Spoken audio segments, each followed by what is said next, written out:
Ignition sequence starts. 6, 5, 4, 3, 2, 1, 0. Liftoff. We have a liftoff.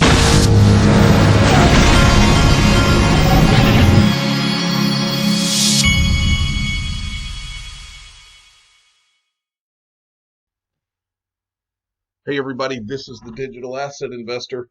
I'm going to cover some little news items here in this video, and then at the end of the video, I'm going to go over a couple of more things about Ken Kersen, who is on the board at Ripple. I've done a video on him before, but this time I'm going to do one more video on him just to add a couple of other things that I didn't mention before.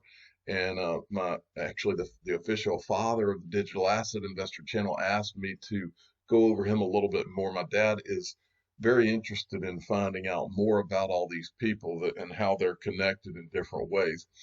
First, I wanted to start you out with this tweet from CoinMarketCap. It always blows my mind how these companies that are private company, they're companies that want more customers, and then they say things that could alienate a great portion of their customers. So here's this company, CoinMarketCap, who lists literally all of these different coins on their website, and then they go out and tell the world that they only care about one coin. And so it's kind of like, what? Well, CZ Binance actually bought CoinMarket. CZ Binance is the CEO of Binance. He bought CoinMarketCap. Wonder what he thinks about a dumb statement like this. Says it takes a good year and a half to 2 years to really understand why it's only going to be Bitcoin. Bitcoin can change the world. And then they're asking to check out this video that Tone Vays did. This guy right here, when the history books are written, will be made to look like the biggest buffoon in the history of the world. You watch, write it down. You heard it here first. Well, I replied to their little comment here about Bitcoin being the only one with this classic video where Tone Vays is getting schooled by Kim.com. Watch this. If you want to succeed in this game, you need to be the electronic cash. And now let me tell you something else. Let me tell you why I think that. Right now, only 2% of internet users have even been exposed to crypto. We are a niche, small piece of shit in the universe of business. All right? But this is going to change. A lot of new people are going to come into the space. We talked about the growth numbers that you are expecting each year. You think that 16% of the internet population are going to use crypto in the next 5 years, right? Easily. Yeah. Easily. So where are all these people going? They don't know anything about the current wars that are taking place, the current toxicity within the crypto community. They are going to go with the currency that gives them the cheapest fees, the fastest transactions, the most reliability, and currently, unfortunately, that is not Bitcoin. So he pretty much told him what the deal is, and that's the fact is that no matter what someone like Tone Vays or these Bitcoin people say, that's a fact they just can't get around, is that Bitcoin is a dinosaur technology, and they just can't get around that. Well, and plus there's other things. Here is an interview with someone from Bank of America. Listen to this. Is Bank of America in the Bitcoin business? Absolutely not. Here's the way we think about this. There are two different concepts to separate here. Digital currency. We've had digital currency for years and years. A wire transfer is the movement of money digitally. Those are established, they are regulated, the practices around them are transparent. We know who is the sender and who is the receiver of everything we send. Anonymous currency is a whole different thing. And the idea around Bitcoin is to ensure that the sender and the receiver are unknown. And that, by definition, flies in the face of everything the financial system does to protect not only U.S. citizens, but the world. All day long, we'll drive for the digital movement of money. It's efficient, and we've already talked about its protection. But anonymous currency flies in the face of what the financial, of every construct known to transparency in the movement of money and how we use it to prevent and detect other really important forms of crime. Well, there you go. That will be the same Bank of America who we know has piloted Ripple, and there are many whispers of them actually working with Ripple. Then here's a tweet from Emi Yoshikawa, who works with Ripple. Even in this kind of environment, XRP Ledger continues to work hard every day, setting about 20K ledgers a day and keeps evolving through a version upgrade. And this is from a spring tweet about the XRP Ledger version 1.5 and 1.6.0 B1, whatever all that means. First beta are now available with new features and improvements. And then there was this from Stephen Bull from the DF. This is an interesting video. This is Marjan Delatine from Ripple right here. Listen to this. When you compare Ripple, for instance, XRP, compared to Bitcoin or Ethereum, because at the end is the consensus protocol between the validators, we do have, I think, 150 validators across the globe, and less than 4% of that is handled by Ripple. The rest of that is actually by independent parties that ensure the consensus between the ledgers. So yes, there has been lots of work in ensuring that the governance is evolving with the needs and is not really just handled by one party. When you compare...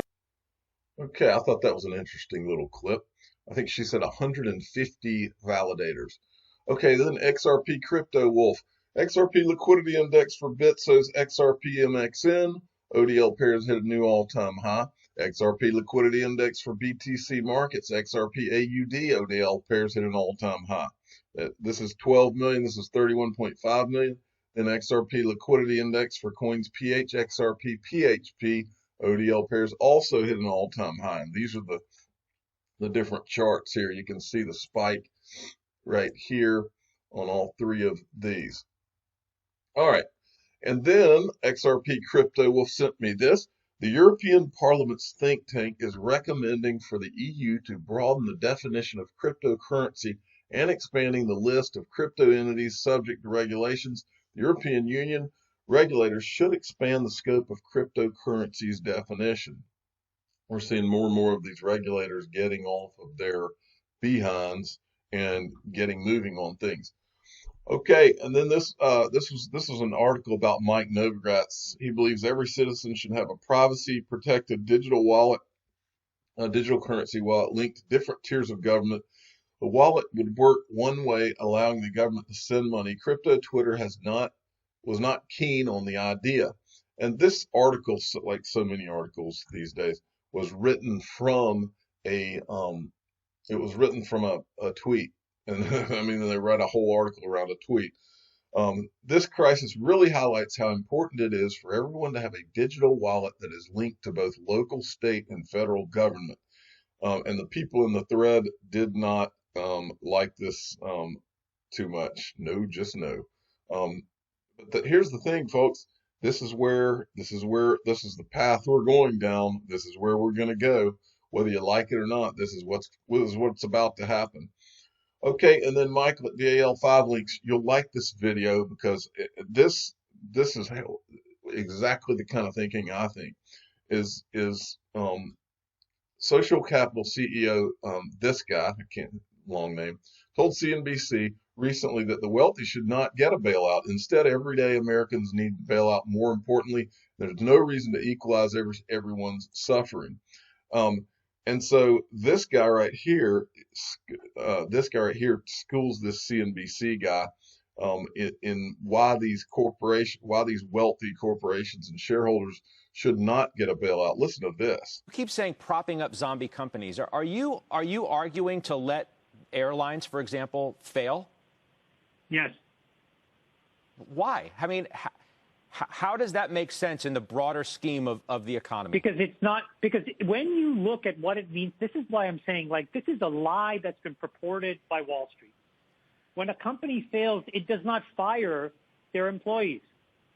It goes through a packaged bankruptcy, right? If anything, what happens is the people who have the pensions inside those companies, the employees of these companies, end up owning more of the company. The people that get wiped out are the speculators that own the unsecured tranches of debt, or the folks that own the equity, And by the way, those are the rules of the game. That's right, because these are the people that purport to be the most sophisticated investors in the world.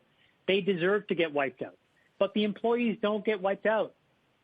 The pensions don't typically get wiped out. Why does anybody, I just don't understand, why you. does anybody deserve, using your word, to get wiped out from a crisis created like this? How does anybody deserve to get wiped out? Well, but just be clear, like, who are we talking about? We're talking about a hedge fund that serves a bunch of billionaire family offices? Who cares? Let them get wiped out. Who cares? They don't get the summer in the Hamptons? Who cares? I mean, there are people. You don't think the employees? Hold on, Scott. You don't think the employees of these companies own stocks? I mean, own their stocks, own the company's stocks? You can look on Bloomberg and you can see what percentage of these companies are typically owned by. These things are owned by BlackRock. These things are owned by these huge, amorphous organizations. Ultimately, downstream, and the employee owns a few $100s or a few $1,000 of shares. Well, I just don't understand. So this is like a natural disaster. And why does anybody deserve to get wiped out? Wouldn't that be immoral in and of itself?